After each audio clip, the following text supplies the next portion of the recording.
This is the Lone Crater YouTube. We hope this video helps. You start by confirming prerequisites. Make sure Windows is fully updated and you know whether Office 2021 is retail or volume licensed. Next, sign into the Microsoft account tied to your license. This lets activation handshake succeed. Open an elevated command prompt as administrator and temporarily disable VPN and third-party antivirus because they can block activation requests.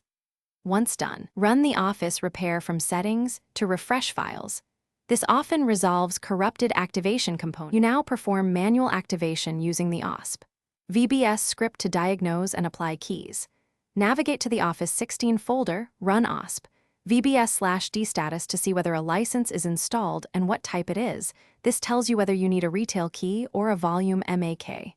If you have a valid key, run OSP VBS/IMP followed by the key, then OSP VBS/ACT to attempt activation. Make sure to run each command as administrator and watch for specific error codes in the output.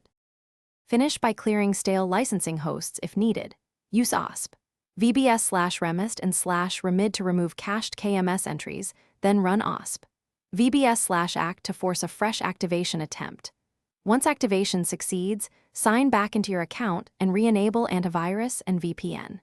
If activation still fails, copy the exact error code you saw and try phone activation using the product key, because phone callbacks bypass network issues. Alternatively, contact Microsoft support with that code.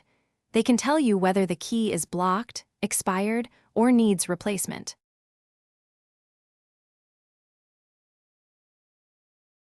Thanks for watching. Consider subscribing if we helped you.